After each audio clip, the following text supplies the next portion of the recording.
Merryana Salem, aka Mary. I'm a Lebanese-Aboriginal bisexual woman. Hello, I'm Durr-e Adan Haque, aka Deah. I'm an Indonesian-Pakistani non-binary lesbian. We are two writers who love movies, television, and books, especially when they're gay. And welcome to GayV Club, where we'll be analysing LGBT texts that we like, that we don't like, and how we relate to these texts as gay people of colour.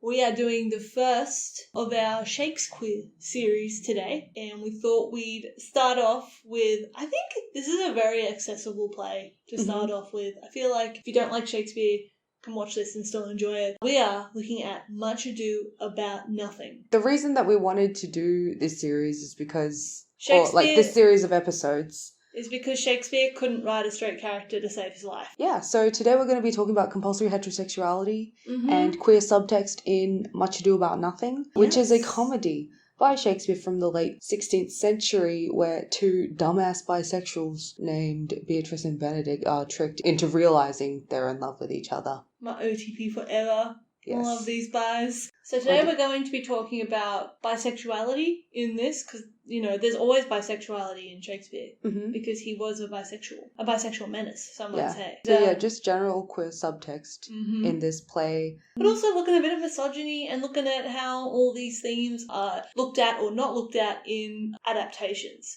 Yes. And interestingly enough, there aren't as many adaptations of this play as you'd think there are. No, not like screen adaptations, I mean. No. It's performed a lot. It's not got as many adaptations as, say, Romeo and Juliet or even Hamlet.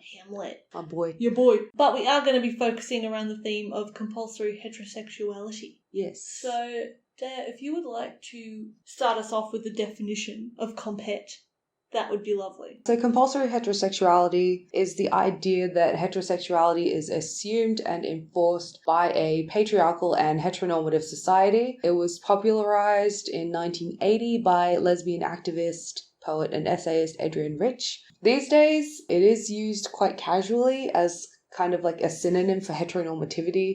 And I'm definitely guilty of this. I know on this podcast I've used the phrase comphet to describe any kind of knee-jerk impulses of attraction or other heteronormative behaviors like instilled within us. But it's really not. But it's actually it's very much the societal level of like how nearly everything in society works to make you adhere to. I think in the past few years, people have started kind of using it to describe on a personal level. This episode, we're going to talk about mostly the macro level. It was actually designed as a more an institutionalized term, I believe, yes. in order to talk about how everything around you conspires as an institutional phenomenon. Yeah, to make you believe and adhere to a heterosexual paradigm. You feel that pressure, and even people who I've spoken to people who have been very comfortable in their identity, like LGBT identity, for a very long time, but still experience feelings of guilt. That all comes under comphet, basically. Yeah. There are many factors to comphet, such as evolutionary theory and religion, but today we want to focus on the big one, which is manifestations of male power. There was an anthropologist named Kathleen Goff, and she said that male power is characterized mostly by rejecting women's sexuality, forcing male sexuality on women, exploiting women's labor, objectification, and just general, denying women of any creativity, education, knowledge, or the opportunity to have any kind of cultural achievements. Yeah, so we think Much Ado is excellent because it demonstrates a very clear understanding of this through its exploration of gender roles, but we also think that you can gain a lot more understanding, I think, of the play when you consider the possibility that certain characters are queer in this. And that's why they're so against actually getting married. I think a lot of adaptations do look at this, whether they do it intentionally or unintentionally, because obviously I think this is a part of the play. Even if Shakespeare... It's an intrinsic part of the play, you can't separate it. Yeah, even if Shakespeare didn't have the vocab. Some people do manage to, but I'll get to that. Even if Shakespeare didn't intend, but he did intend it to be an interrogation of these roles. But yeah, we will be looking at all these different adaptations, but the main ones we'll be looking at are Kenneth Branagh's, is it 1993 version of Much Ado, starring he himself, of course, Emma Thompson, Keanu Reeves, and Denzel. Denzel, he looks so good in that movie. He does. I'm not a Denzel person, but that film, I'm I see it. I know what people mean. His eyes are so sparkly. Yeah. He's just glowing. Yeah. They're all glowing. The comp het jumps out of me. And then the other version we'll be talking about is the 2011... I don't know if it's National Theatre Live. I should have looked that up. It's not? It's a production by Josie Rourke. It's a staged production, and it stars Catherine Tate as Beatrice and David Tennant as Benedict.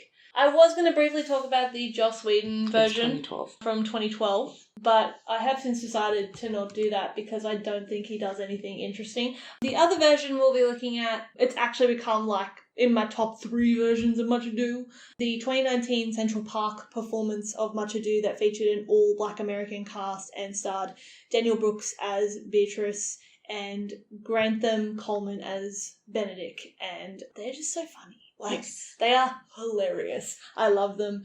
So yeah, they're the 3 main versions. So the 1993, 2011, and I will also briefly mention a stage performance I saw in Sydney last year because there's just something I want to bring up. But I just generally talk about it because obviously no one can go and watch that. Another reason that I wanted to do Shakespeare is even though film and TV and books are a lot more accessible, like a lot of LGBT stories do thrive and begin in the theatre. And theatre culture is inherently gay. Yeah. Yeah. Yeah. So yeah, if you ever do get the opportunity to go see Much Ado, go do it because it's a great play. It's actually just funny, and even if you don't see any of the subtext, like it's still just maybe you will see it after we've spoken maybe you about will see it, but even if you don't, like it's just a really fun.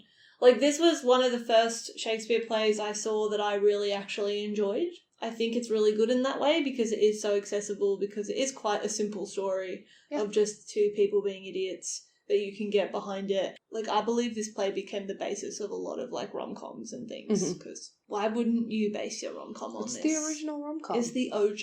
Let's start off with our first bisexual disaster. I wouldn't call her a disaster, though. I'd say she's very functional. She's actually, she's a high-functioning bisexual.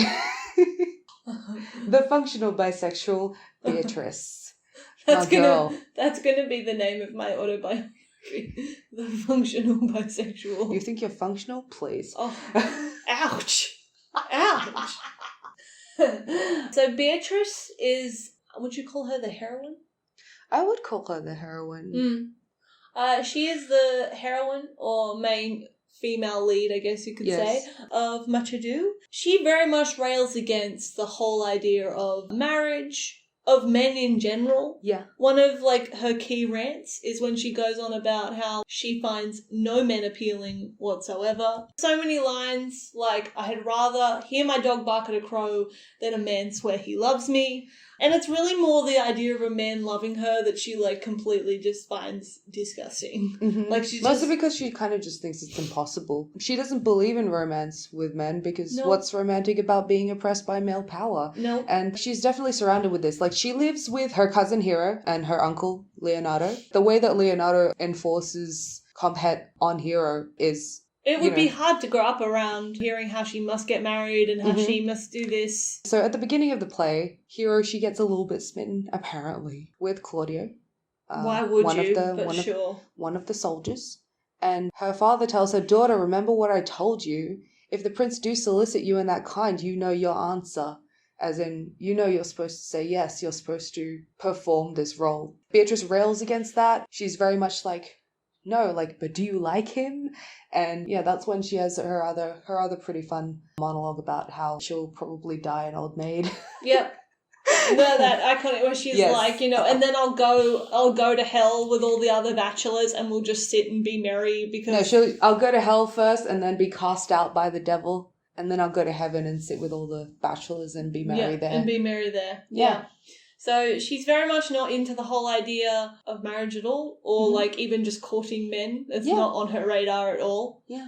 Even though there are all these men around, not just propositioned by Benedict in this story. She has all the options. She has all the options. She is initially propositioned by Don Pedro. Who is the prince. He is, arguably, he's the catch, you know? Yeah. Don Pedro is my favourite bisexual in this whole story, by the way. But we'll get to that. I feel like he genuinely loves, like, Beatrice. He genuinely thinks she's cool. He's like, yeah, I'd love to, like, marry this gal. Unfortunately, her one lapse of judgment is liking Benedict.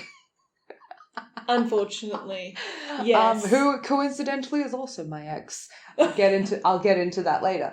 Your ex? No, like, I was just speaking now from Pedro's perspective. Right. Yes. So, Beatrice, very much against marriage, very much against men. One of my other favourite rants is how she goes on about, like, the qualities she would find, like, like, good in a man. And basically, like, when she lists them out, she's like, yeah, like, he who has a beard is too much of a man or something like that, and he who doesn't have a beard, like, is a youth and not for me. So essentially, no one. Like, no one. Like, no one. Like, she kind of lists, like, these crazy conditions. She's just like, only under these circumstances would I be in love with a man. Which is very, very it's a very common thing that a lot of people, like friends of mine who are lesbians and also like friends of mine who are bi, have described like, oh, I would only be with a man if they come up with this criteria, because it's much easier to be like, oh, well, no one meets my criteria and that's why I'm not with anyone. It's better to be like, oh, I'm bad at heterosexuality than to say that I'm not heterosexual. Do you know what I mean? Yeah. So for me, that's what Beatrice's speech comes off at. It's like, it's much easier for her to be like, oh, well, I just don't like anyone than it is to actually be like, I'd rather be like with a woman or whatever. And lesbian erasure is a big part of yes, compulsory heterosexuality. Yes. So, and isn't there that line where she says, only if the man, like, dressed up as a woman, like, would I actually be with a man? No, it's not similar to that. She's like, what would I do with a man? Like, if I had a man, I would, like, dress him as a woman. So, yeah. Gender. I love Beatrice. Like, she's so fiery. She's got the pottiest mouth. Oh my god, yeah. She's the most forward, I think. Of all of Shakespeare's female characters in the comedies. Yeah, she's just so smart and witty and, like, God, I wish that were me. I often feel like Much Ado is a nicer version of Taming of the Shrew. Yeah. Like, it's a much nicer version where the women do have more agency. Yeah. Like, when you read Taming of the Shrew, I think it's actually quite horrible what happens with those women and how the men manipulate them. But I like it in this story because I feel like Shakespeare, like, had a bit of a change of heart and was like, I could do this without the men being horrible and manipulating women. Instead, I'll, like, play tricks on the men too, so it's at least even in that regard. There's a lot of similarities for me, like, between Beatrice and, like, Katerina in Taming of the Shrew. I also feel like Beatrice is the blueprint for Lizzie Bennet from Pride and Prejudice. Yeah. Yes. We're big Pride and Prejudice fans. We're big Pride and Prejudice we believe fans. that Jane Austen was a big Much Ado fan. But more importantly, not only do we believe it, but Miss Virginia Woolf herself believes it, and describes Austen in her essay, which if you haven't read this essay and you're a woman in literature, I highly recommend you read A Room of One's Own, because it is like essentially Virginia Woolf's treatment on, like, quote-unquote female literature. And she describes Jane Austen as essentially, like, the female Shakespeare.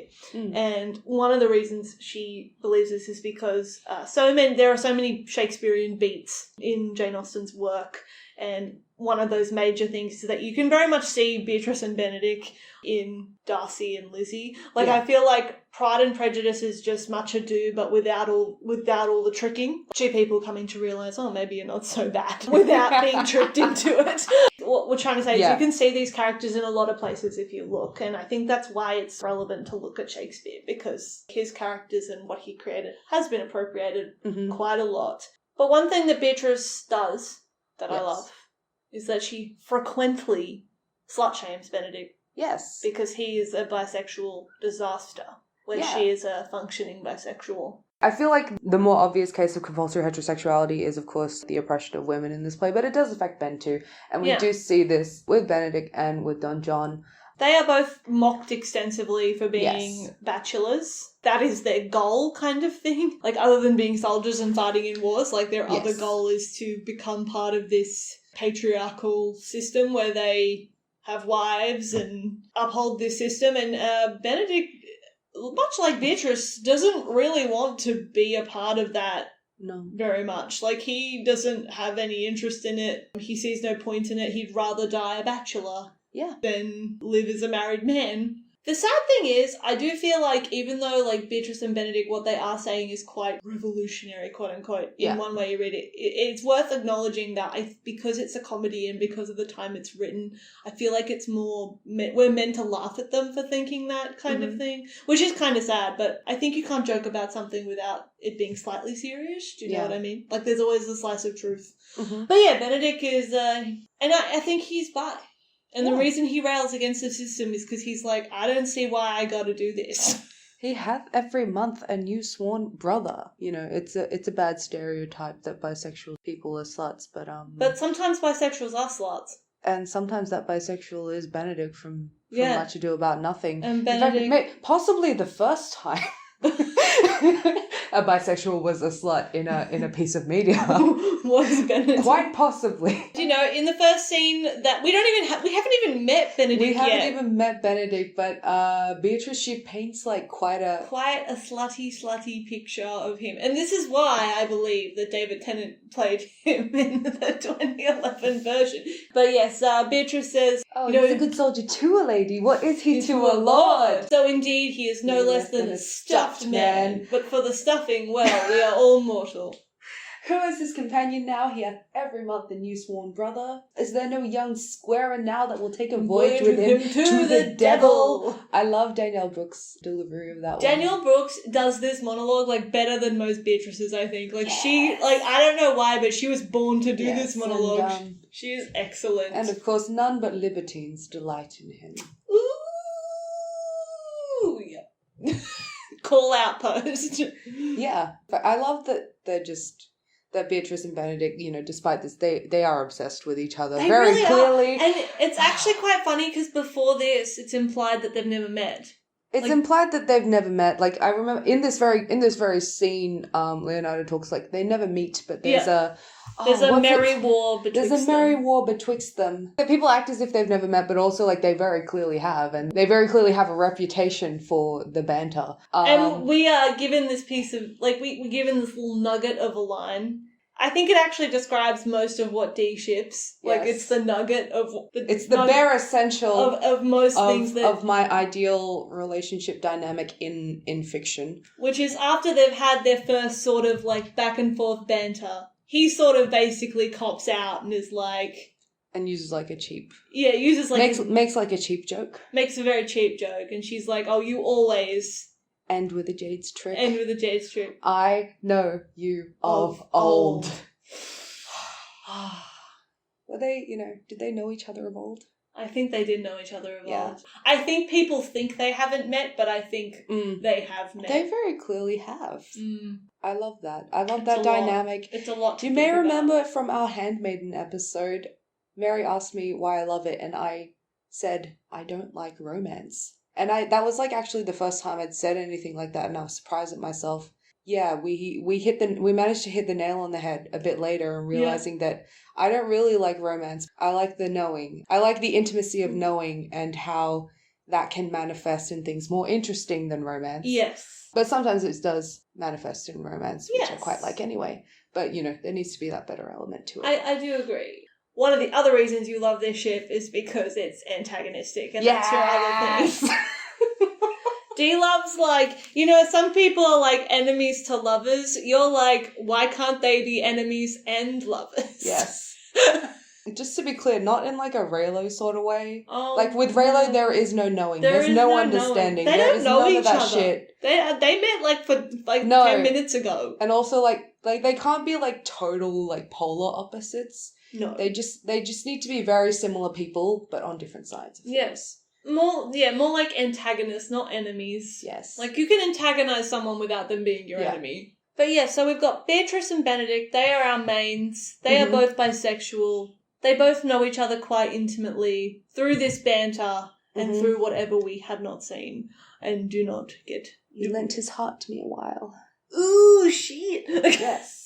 Yeah, there's another line later on where Beatrice says, "Indeed, my lord, he lent it me a while, and I gave him use for it, a double heart for his single one." Yeah. I don't know, I feel like there's a lot of indication that they were together at some point, very briefly, but then couldn't get their heads out their asses long enough to actually to stay together. Yeah.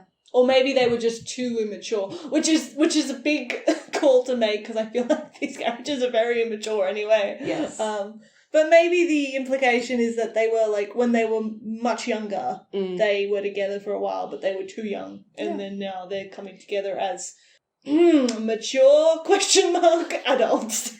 But Beatrice and Benedict are not the only bisexuals. Yes, in the story. as I said, Don Pedro is my favourite bisexual in this story. He's my boy. He is played by Denzel Washington in the 93 yes. version, and I'm pretty sure Denzel's version of Don Pedro is the best. I really like him in that. He's very flirty with both Benedict and Beatrice. I love him more in that kind of like he's... Even though he is made lonely by Beatrice and Benedict, who he's lost, he still strives for their happiness. The worst thing ever when your two crushes get married to each other. It's like, ouch. Big ouch. There is a lot of queer subtext in the 93 version by Kenneth Branagh. I do want to preface this by saying I despise Kenneth Branagh. When I see him, it's on sight. I'm very disappointed that we as a society somehow allowed Kenneth Branagh to have the monopoly on Shakespeare adaptations. Like, I hate that like most of the very recent popular adaptations are his. And now he's also trying to get a monopoly on Agatha Christie, which I personally hate because I love Agatha Christie, but I hate him. It's like he wants to be Agatha Christie, he wants to be Shakespeare, and he wants to be Laurence Olivier. But I don't think he's good at any of these things. Do you know what I mean? Like, you just because you want to be something doesn't mean you're good at it. So in general, I don't really like Kenneth Branagh's movies. I don't really like Much Ado. I don't really like his Much Ado, but I'll get into that. Yeah, mostly I just really dislike that people like outside of academia and outside of the theatre, like if they do want to get kind of a bearing of, you know, what Shakespeare's plays are like, they're going to watch his movies. And I hate that they're going to look at his interpretations and think that's not the fault of the audience. Like, it's much more accessible. It's so much easier to just watch a movie. But I hate that he's not the only one, but he's kind of the only... Also, all of his ones are very popularized as opposed to other people's. He casts himself as the most interesting characters in most of his... But he doesn't have the charisma nor gravitas to play any of the characters he casts himself as. Like, he cast himself to play as Iago in Othello, and I'm like, you really think you have the gravitas to play the most petty bitch in any, like, Shakespeare play? Like, you really think you've got that? Like, no. And then he cast himself as William Shakespeare in a biopic about Shakespeare that he wrote and directed himself as well. And he casts himself as Benedict in his own version of Much Ado, as if he has the charisma to do that. Also, you know what? I will get into it now. He cast himself as Benedict. He cast his then wife, Emma Thompson, as Beatrice, who he cheated on. He cheated on her, right? Do you know how painful it is for me to... I can't actually watch this Which movie. is why I feel like the 93 version, like, while I think it has, like, some fun characterization of other characters, but yeah, the film's exploration of misogyny and compulsory heterosexuality, like, it's not criticized to the point where it should be. I don't think we can expect that from the guy that cheated on Emma Thompson, but yeah. Can you imagine cheating on Emma Thompson? No, I can't, because even as a hypothetical, it sounds stupid. But yeah, anyway, something that his version does, there is quite a bit of queer coding in his version of Much Ado About Nothing. But it's more queer coding in the sense that they just hate women. Yeah, it's more queer coding in the sense that they hate women and also that they're homophobic. You can see this in the costuming. My favourite shot is of when the prince and his men all assemble at the house for the first time, and you can see, even though they're wearing like the same white jackets together, they've got different pants on. So I feel like Don Pedro is like squarely in the middle, and he's wearing blue leather pants. To one side, he's got Benedict and Claudio and that other guy, and they're wearing blue pants, but they're like... And then on the other side, you have Keanu and his posse. Keanu, played by Don John, and his posse. Don John, played by Keanu. Yeah, sorry, Don John, played by Keanu and his etc. He's wearing black leather pants, and it's like... That's why I refer to this as the Kinsey scale shot, because just of the fabrics used, and, you know, leather, you know, is often subtextually used to imply homoeroticism, thanks to icon Tom of Finland. Yeah, I like that Don Pedro was like right in the middle wearing the blue leather. to say that he's smack bang in the middle. He's smack bang in the middle of the Kinsey scale. Okay, I do want to say, with costuming, actually, and how this play plays around with gender roles. Yes. My favourite version of the party scene of it is in the 2011 version, where Beatrice and Benedict are actually in drags, drag. So David Tennant as Benedict is dressed in like a miniskirt for the party and like fishnet stockings and like, I don't know what you call it. He's got a wig and a pig snout. A wig and a pig snout and sequined top and like boots, whatever. And then Catherine... He's got some kinky boots on. And then the Catherine Tate as Beatrice is wearing a suit. Yes. With some sunglasses for the party. I don't know, I wish more versions played with... decision most pleasing to me. Yes, and she does sit and like... She does sit like that. Yes, she sits like that for like a lot of her monologue scene, and it's like, how are we meant to think that she is straight in this scene when she's going on about how much she hates men while dressed like this, while sitting like this? While sitting with like her leg like rested up on the arm of the armchair. That really does play with the whole like gender roles of it, and like Catherine Tate is sort of like swaggering around, and I just love the idea of a butch Beatrice. Yes. She is very butch, though. She is, though. Yeah. Like, you can... Like, that comes through in her language. I don't think a lot of the adaptations of this play around with gender like as much. Adaptations of this play around as much with gender as they should, considering what the content of the play is. But I really like that version, like, very much does in the costuming. And I think costuming can be a big part of how you present these characters. What I wanted to... When you actually look at... Like, when you research queer subtext for this play, or any kind of homoerotic subtext for this play, the thing that comes up over and over again, the thing that people tend to fixate on, is Don John, the very quote-unquote plain villain. He basically is the one that wants to put a stop to all this heterosexual nonsense going on around him. And the reason people think that he wants to do that is because he's gay, because we never really get a clear motivation as to why he wants to do any of this anyway. He seems to be on good terms with pretty much everybody. No one seems to treat him any People are differently. quite nice to him, but he's just nice. Like, I am but a plain dealing villain. Why? Because I just am. Yeah. Like, he's contrary for the sake of being contrary. He's all like, let me be that I am and seek not to alter me, but dude, what's wrong? Like, what's your motivation? And he's just like, because I'm gay. Yeah. A lot of people think that is the subtext. Yeah, a lot of people think that is the subtext. The way a lot of adaptations and performances of the first scene of Don John with his boys, like the way that they deal with it a lot, they contain a lot of homoerotic undertones and are often interrupted by news of heterosexuality. For instance, in the 93 Kenneth Branagh version, you have Keanu Reeves looking the best that he's ever looked. Truly. Unfortunately, looking the best that he's ever looked. He looks so good. He's got his shirt off. He's being massaged by Conrad. I don't know, there's a weird moment where like he's monologuing but also touching his face, and it's very like, fellas, is it gay to monologue about how much you're a villain and touch a man's face, you know? Is it? But then Barascio comes in and is like, yo, Claudio likes this chick. And the way that it's framed, it's like Don John and Conrad in this private room of them being quite homoerotic together. It's been interrupted. Pillow talk plans.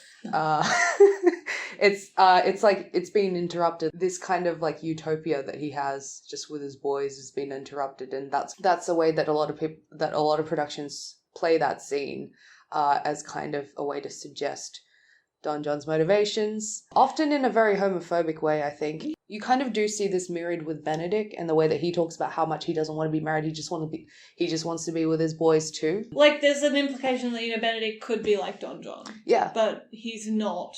Which is the main point. He's not, because somewhere deep down he does care for Beatrice. Yeah. And just needs a little bit of a push. to not be a shit. Yeah. I don't really think it is fair to call Don John a villain, mostly because he doesn't really do anything. It's Baraccio that actually comes up with all the evil plans, and he's kind of just like, only to despite them I will endeavor anything. So it feels like he's kind of just spiteful for the sake of being spiteful. He was probably the first person to say, "Move, I'm gay." He's just very petty and very unhappy with this heterosexuality around him, and he tries to stop it. I would also make an argument for like internalized homophobia, and he's just mad at how like quite possibly he's aware of his own quote unquote failure as a man and wants to just ruin everyone else's lives because he knows he can't change himself, so he can just make everyone else as unhappy as he is, which is quite possible. I don't know. There's no way of knowing if that's what Shakespeare intended or if that's what it really is, but it is still, I think it's still worth acknowledging that it's a very common, interpretation of it. I don't think in the 2011 version it's implied that much. It is. He's actually quite... I think it's a little bit there.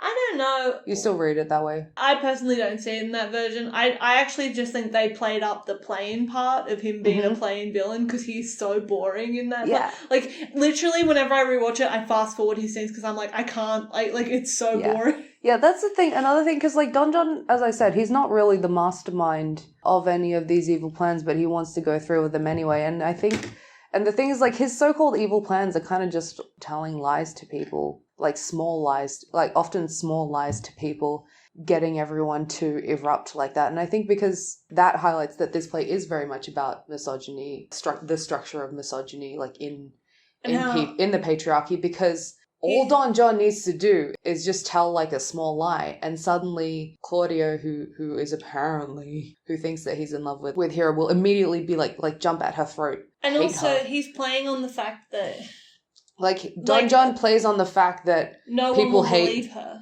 That no one will believe her, and that people hate women anyway. There's already a distrust of women that exists enough that all he has to do is vaguely imply that Hero is unfaithful in order for everyone to believe it.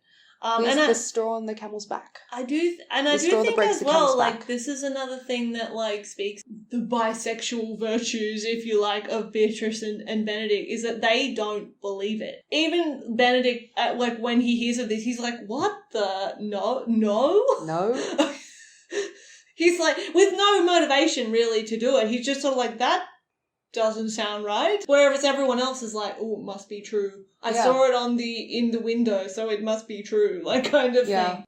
So and it is quite sad actually how they treat Hero as a result. They actually plan to humiliate her, and that's almost a completely accepted thing. Her father even sort of half participates in it because he just believes them as well. And I think it also speaks to like the precarious position that women, even when you are like in line to be married and are desirable in that way, like how precarious it actually is. Yeah, and like kind of just also like what women are expected to be, and the way that Hero is expected to be a maid, and like the offenses caused by the possibility of Hero not being like an untouched version when she marries Claudio. But Shakespeare was looking to expose like how horrible that is, and things are set right by the end, but the middle is quite intense. Do you wanna talk about like the post failed wedding scene? Yeah. So I didn't write this, but I thought I should mention it. I feel the real turning point of this play is after the non-wedding, after Claudio humiliates Hero and casts her away. She gone girls him. What? She gone girls him. Oh yeah, Hero does gone girl. This is the original Gone Girl, guys.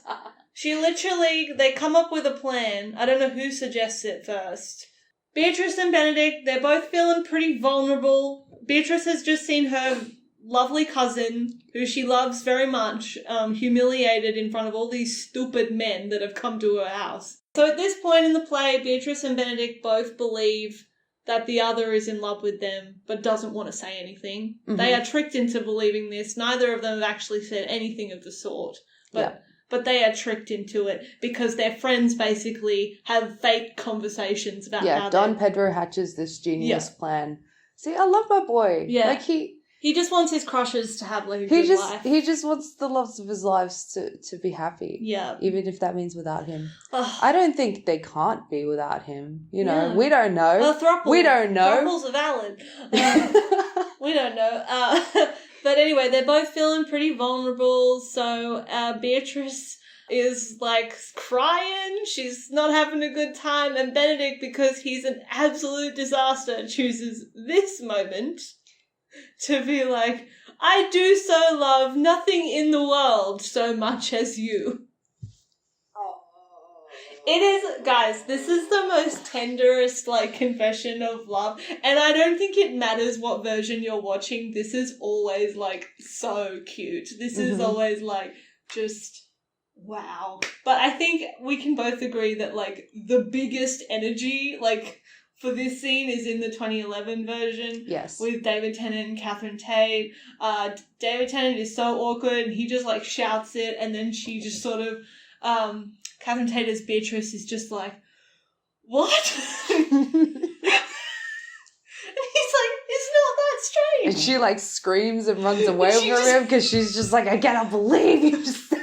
I cannot believe you would confess to me at a time like this. Yes. What kind of animal? What kind of idiot would do that? I mean, I can't believe you would do that. And then after she's basically roasted him for doing that, she just goes, so I guess I should say that I do so love nothing in the world so much as you. And then they're both, because they're both such dorks, are like, they're like squealing and running around and they're very happy. I feel like this is one of my favourite love confession scenes because very much. It's like so simple. Yes. They are literally, and it's like, it's what goes unsaid, basically. Because actually it's quite funny because at this point they actually haven't said anything. Neither of them have said anything. They just think the other has said these things. So for it to just all of it come out in just such a simple, lovely line as like, you know, I do so love nothing in the world so much as you. It's just, like, so lovely. But what happens after? It's, like, one of my favourite things. My favourite 0 to 100 moments. 0 to 100. Where Beatrice is like, oh, so if you do love me, can you kill your best friend, please, for wronging my cousin? Yeah, can you kill Claudio? And prove to me it's real. Yeah, and Benedict is sort of like, are you sure? Like, I don't quite want to do that. Like, you know, I mean, he was probably his ex-boyfriend at some point. Who knows? Yeah. Most probably. He's just like, I would rather not. But at first, he's quite reluctant. At first, he's like, oh, I'd rather not. But then Beatrice is like, well, then you don't love me. And he's like, okay. Okay. All right. There's no need to go that far. All the scenes that follow that are Beatrice and Benedict, like, being absolutely tender as hell and like just being just so lovely. I don't know, it's not that hard to play Beatrice and Benedict like well. I think most versions like I've seen just do a really good job and the actors do a really good job. However, I just want to say one of my favourite tropes of all time, I love a good forehead touch. I do. And when I went to see Much Ado, there was a version of Much Ado that was on in Sydney. I was very excited. I was like, I have to go because I've never actually seen this play live. I love it, but I've never actually seen it live. I haven't yet. You will one day. Next time it's on anywhere, we'll go. And I was like, oh my gosh, I have to go. So I went with my cousin, and we went together. And also, I was low key very angry because after intermission, like a lot of people didn't come back, and I was like. The tastelessness. But anyway, during the scene that is after this between Beatrice and Benedict, where basically she comes to see him to be like, have you killed Claudia yet? And he's like, no, we have exchanged some strong words, though. It's one of my favourite lines where, you know, Beatrice is basically being like, oh, I'm so depressed right now because my cousin is like, you know, it's meant to be dead and I'm meant to be sad, but I'm also happy because I'm kind of with you, but I shouldn't be happy because I'm sad and that's making me sad and blah, blah, blah. And he just sort of has like he says, serve God, love me and mend. And I like die every time I hear this line because I just think it's so tender and lovely. But when I was watching this particular play, they are like touching foreheads when they say this. And I was literally that is your shit. I was literally like, oh my God. Anyway, they're just lovely. They just love each other so much. And I think it's really, you know how you were saying before, like straw that broke the camel's back? It's kind of like all they needed was someone to be like, actually the reason you'll fight is because you like each other. And they were like, what? True. Sounds kind of fake, but actually it makes perfect sense.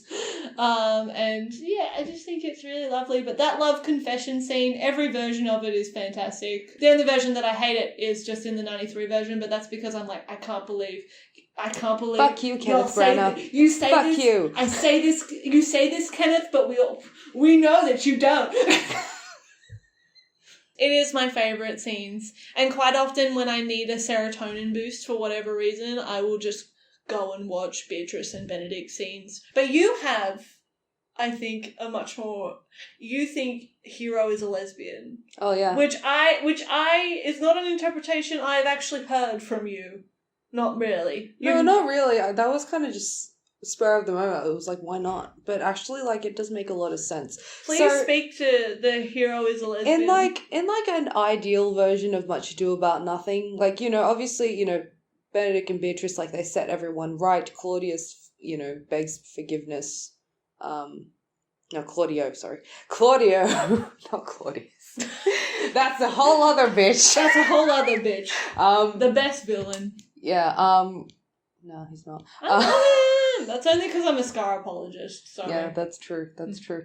Claudio, after being gone girled by Hero, expresses remorse. He's just like, oh, no, I should have, you know, actually asked what her side of the story was. I should have actually, you know, had, you know, some basic communication skills. Also basic empathy for people. Mm. I shouldn't have, like, you know, taken the word of this guy who's always frowning all the time and and is mean to everyone for no reason. Like, I hate Claudio so much, it's unreal. And, you know, it's surprised, like, woo, Hero's still alive. The only reason that I like this scene of Hero and Claudio's wedding is because it's the scene where Benedict and Beatrice get exposed as the fools in love that they are.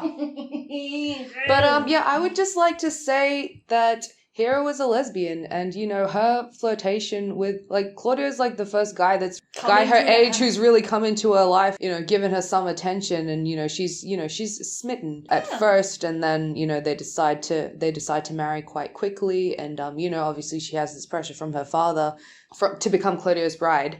So I just think, you know, Hero's, you know, a good example of just a victim of compulsory heterosexuality, because she's with this man who was, like, you know, very ready to just, like, kill her. Pretty honestly much. And he is violent with her. Yes, like, he is quite violent, and in a lot of productions of it, he is quite violent to her, and you know, it's kind of like, oh, you know, he realized the errors of his ways, he's okay. If I were to adapt Much Ado, I would change the ending where Hero doesn't accept Claudio's apology because he was nothing but horrible to her. Let her be a lesbian just for fun. Is it a bad time to tell you that production I saw in Sydney actually did do that? What? And I missed it? Yeah. No!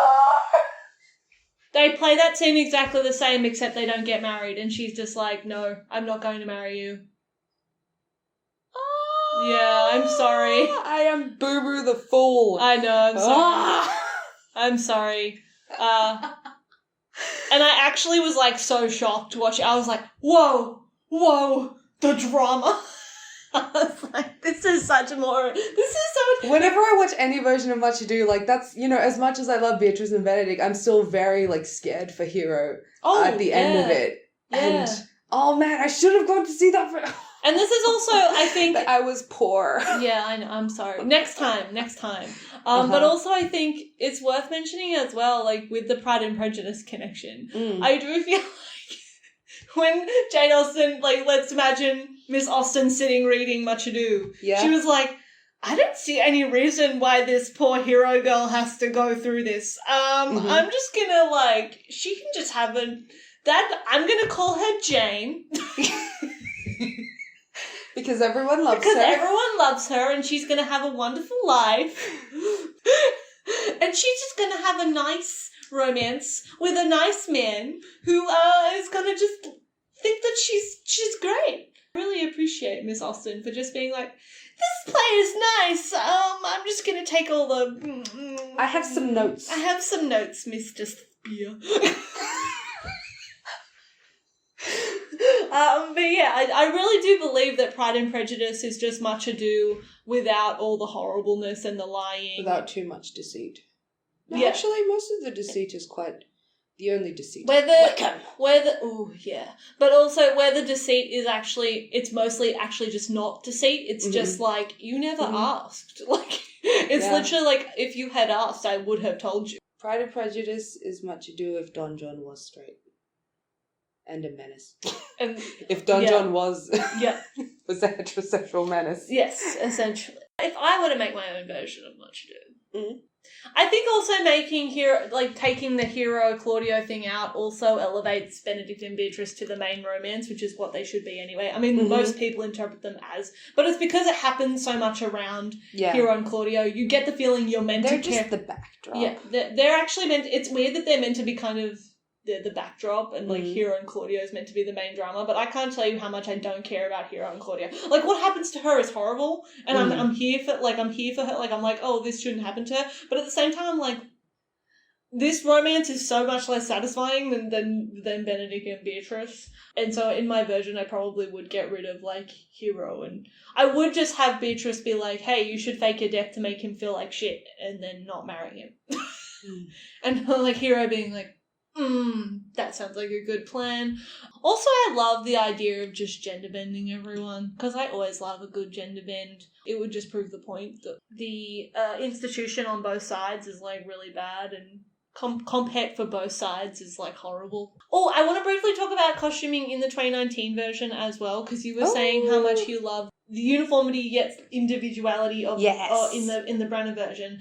I think that no, not in the Branagh version. But I was saying, like, I just love that concept in general and everything. Yeah, Warrior is a really good show that does that. But, But in the 2019 version, the soldiers' uniforms are so cool. It's uniform, like they have this beautiful like red coat, but everyone's like undershirts are slightly different. Or they have like different accents around their arms, or they wear different things with it. And I love the detail of that, to show. I think it's also important because these characters are all different people. But can we talk about, like, the best scene? The most comedic scene in this play is absolutely when Beatrice and Benedict are listening to their friends talk about how the other has feelings for them. Yes. And, again, this is one of those scenes that, like, I feel like if you do this wrong, you are a completely incompetent storyteller. Like, it has to be funny. A lot of people love it in the 2011 version. Like, they don't realise while they're listening to their friends that their friends are deliberately saying this because they know that they're there. But they're trying to hide from their friends because they can hear them talking about them. And they're like, whoa. I love the David Tennant and Catherine Tate version. I think Benedict it's listening very creative. is so creative and it's so funny. So he gets his hands on some white paint. How does he even... Oh, because there are some guys painting a wall. Yeah. And he, like, leans against... Like, puts his hand in the paint bucket when he overhears that Beatrice is in love with him, and he's just like, what? And then, like... And he's going around looking for a place to wipe his hand while also, still listening, and then when he does hear that Beatrice is in love with him, he just, like, slaps his hand on his face and leaves, like, paint everywhere. Paint everywhere. And then, like, in his monologue afterwards, like, he's still doing it, he's like, she loves me. Why?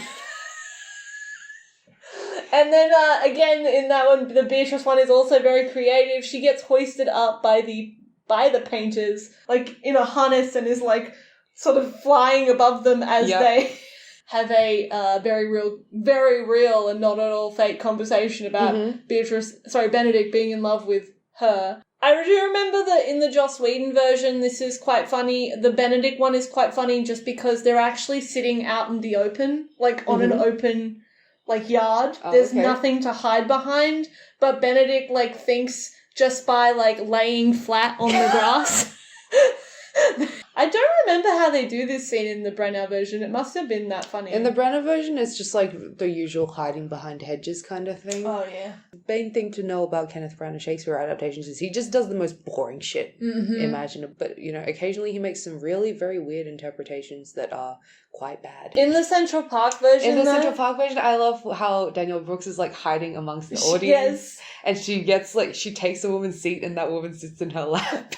God, I wish that were me. But she also, like, grabs the playbill and is, like, hiding behind the playbill. And what I love as well is that while they're talking, like, about how Benedict feels about her, like, she's sitting there going, that's right.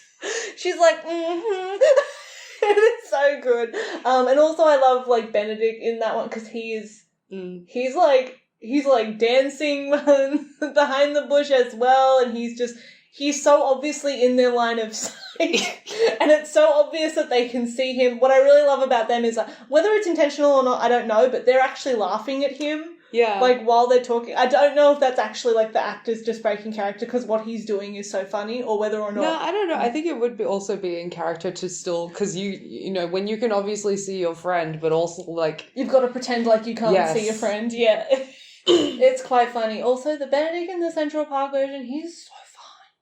He's a very handsome man. Grantham Coleman. Love him. He's also, apparently, he's, like, a big Shakespearean actor. Like, he does a lot, and his version of Hamlet, I read, like, a really interesting essay that compared, like, not essay, but, like, an interview. They interviewed Oscar Isaac, I think. I don't know if they interviewed him. They compared Oscar Isaac, Andrew Scott's Hamlet, and Grantham Coleman's. And his Hamlet. And it was very interesting what they wrote about his. So, yeah, ideally, in my ideal version of Much Ado, where Hero was a lesbian, Beatrice is very butch. I would like some explicit representations of bisexuality. Oh, yeah, sure. I would love, like maybe a little bit of a background of the history between Beatrice Bennet and Don Pedro as well. For instance, if I was making like a miniseries of Much Ado About Nothing, I would have just like a period where Beatrice does date Don Pedro, just for me. You would. That's your other favourite ship trope, is, like, the people who met at the wrong time. Yes. Yes. Anything else for your ideal version of Much Ado? I think David Tennant is a very good Benedict. Of all, and I've seen David Tennant do a lot of Shakespeare, but that's the performance where I'm like, yep, this is your equivalent. This is who you're meant to play. And I don't know. In my version, if it wasn't gender bent, I would get him to play Benedict because I just think seeing him play Benedict is like an absolute delight. But yeah, also, the same as yours, I would do something a bit more explicit. I also, and this is a strange thing, but there was something, I don't know, I think it was back in like 2012, there was a vlog series called The Lizzie Bennet Diaries, and it was essentially Pride and Prejudice, like as a series of vlogs. I do remember this. From Lizzie's point of view. I never watched them, but yeah. Yeah, I watched them. I thought they were fun. They were quite good. And I would love to do something like that. Like, I would love to do, like, the Messina vlogs or something, and it would be, like, all the characters just, like, monologuing and telling what's happening. Because I actually think that's a very fun format to play. Much Ado shot Fleabag style. Yes. Yeah. There's also that guy on YouTube who does Hamlet, like, as a vlog series. Yes. And he's doing quite well. I forget his name. We'll link him on GayV Club. Yeah, we'll link him on GayV Club. I love his, like, channel. It's quite fun. He just uploads, like... I love his To Die to Sleep. Yes. He's just like, walking around. Just going around laying on my bed here. Yep. To sleep. Might fuck around and... sleep perchance to dream later. Yeah. Yeah, pretty much. So I would love to do something like that. I know, like, I feel like that trend has passed of, like, doing things as, like, vlogs, but I don't know. I still think it's a fun thing to play with if you do it right. Other than that, I just think that Beatrice and Benedict is a very fun dynamic, but I think a lot of people who try to adapt it just interpret it as two people who, like, hate each other, which is not really what it is. It's more just two people that don't want to get married and don't want to be involved with each other at all, but need to be prompted to realise that they might want that thing if they considered it with each other. Or, maybe, if it's with each other, it wouldn't be so horrible. Exactly. Yeah. Exactly. I think, when people think that Beatrice and Benedict is a hate-love, which is something that I don't really agree with whenever I've read it. I'm like, these people do not hate each other. Like, they don't. They think each other is ridiculous, but they don't hate each other. And you wonder, like, that probably all started because one of them started, like, making fun of the other. And it was like, oh, you're going to make fun of me, I'll make fun of you. And I feel like it's all pretty empty. Yeah. Like, it's pretty empty pettiness. Like, they're just sort of... It's just for clout. It's just, it's also almost like a habit. Like, like the way they talk about it, like, oh, we've always done it. So why stop? Why stop? Two of my favourite Shakespearean characters and probably my favourite romance in Shakespeare. Yeah. Aside from Ophelia and Hamlet. You think Ophelia and Hamlet is there? I don't mean, you know how you said, like, it's not, like, sometimes you don't think of things as romance, it's just, like, it's an intimacy.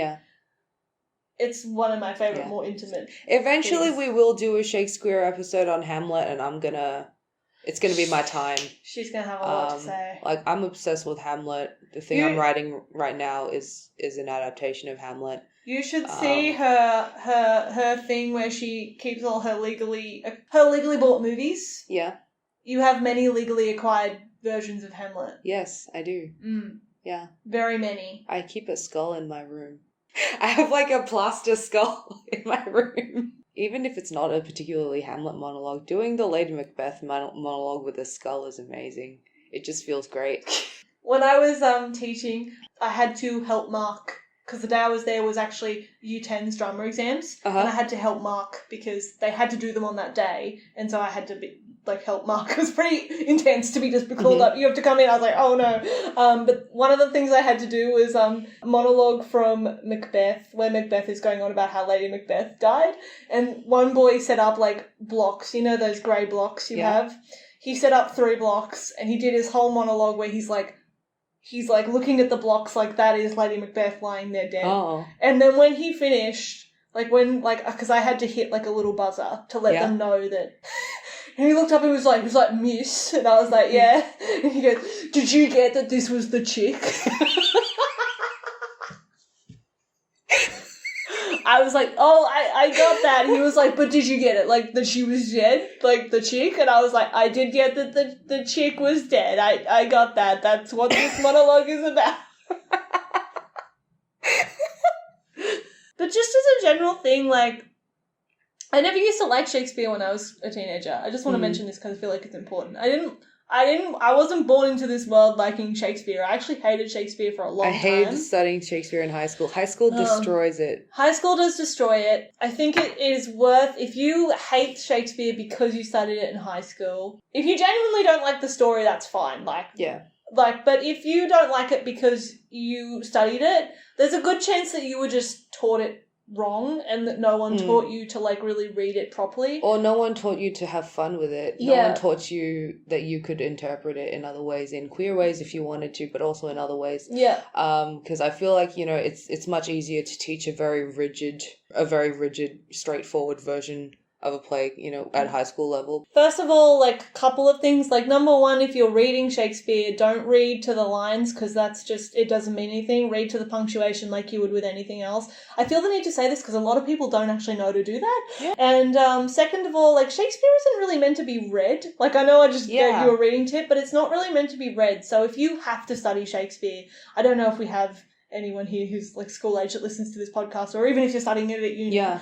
It is way better if you find a way to go and see it. Yeah. It is so much easier to understand. Like, when you're in school, especially if you go to a, like, lower funded school like I did, you don't get a lot of opportunities to go and see Shakespeare, so it can be very hard to understand it. But, go and find a movie, and you can actually watch a lot of fun, like, amateur, like, productions of Shakespeare on YouTube that, have a decent go and can actually make it quite funny. Yeah, you can actually find the David Tennant Much Ado version on YouTube, so please check that out. The serotonin. Oh, it's... Wow. From that version is... It's insane. It's amazing. You actually feel high after you finish watching it. Like, my face hurts from smiling. It really is. Want to put that out there. I didn't like Shakespeare for a lot of years, like, not till I got to university, and I was actually taught how to read it properly, and I'd actually had an opportunity to see Shakespeare, and I actually went, oh, this is why people like it, because it is fun and it is like crazy and it is dramatic.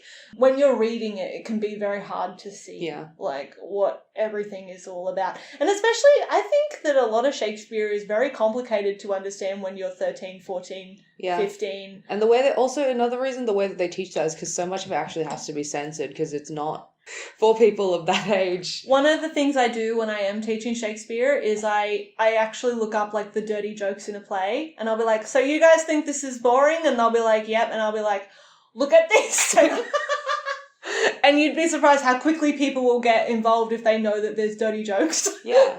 And then it becomes kind of like a game. It does. Much Ado About Nothing, I really do think it is one of the most accessible Shakespeare plays. I do think, like, most people, like, if you're learning Shakespeare, this is, like, or want to get into Shakespeare, it's a great place to start, because it is just... It's very straightforward. There's not a huge amount of reinterpretation that you need. I mean, like, it can be interpreted in many different ways, but it's really can only be understood in one way, I think. Yeah, because it is actually a very basic rom-com plot. Yeah. A very basic rom-com. Like, it's the blueprint for the modern rom-com.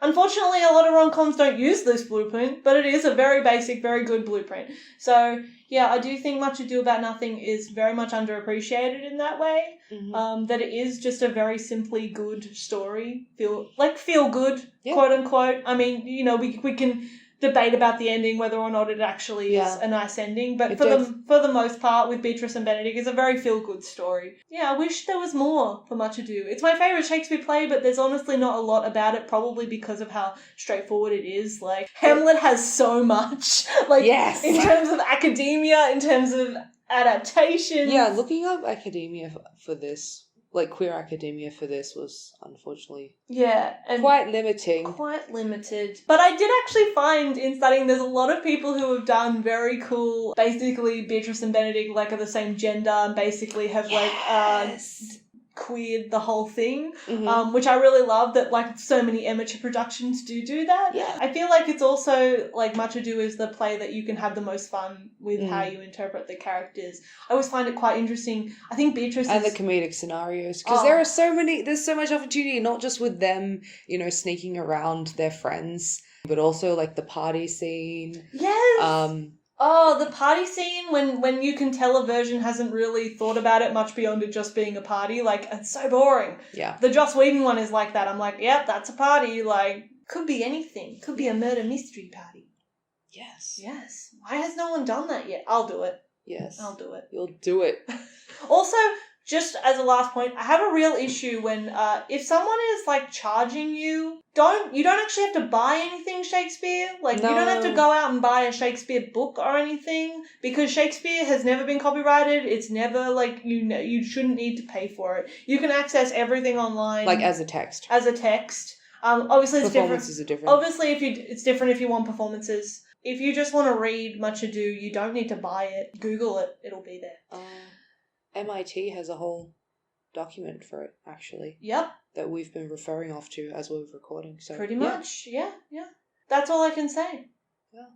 I mean, I could talk about this play all day because I do love it, but yeah, that's our episode. That's our first Shakespeare episode. Yes. Next episode is going to be the last episode of this volume. Woo! Working title for it is Should We Be Sad? And I kind of just want to look at representations of gay sadness in various media and whether we deserve that or not. And we'll be referring in that a lot of different films, a lot of different TV series. It'll be interesting. It'll be a bit of a debate. But if you enjoyed this episode, please like, subscribe, do all the things. You can find us on all the socials, on Instagram and Twitter as GayV_club. You can find the links to Deah and I's personal socials there as well. Feel free to shoot us a direct message or, add us with what you want to see in the future. We're always down to have suggestions chucked at us from great heights. There have been some good suggestions already. There have been. Thank you to people who responded to our call out on Twitter for suggestions. Yeah, so we're already planning some of them for the next volume. Yep. So which I'm very excited about. Thank you to those tweeterers. Yes, and as per usual, be safe and watch something nice. Bye. Bye. Bye. Bye. Bye. Bye.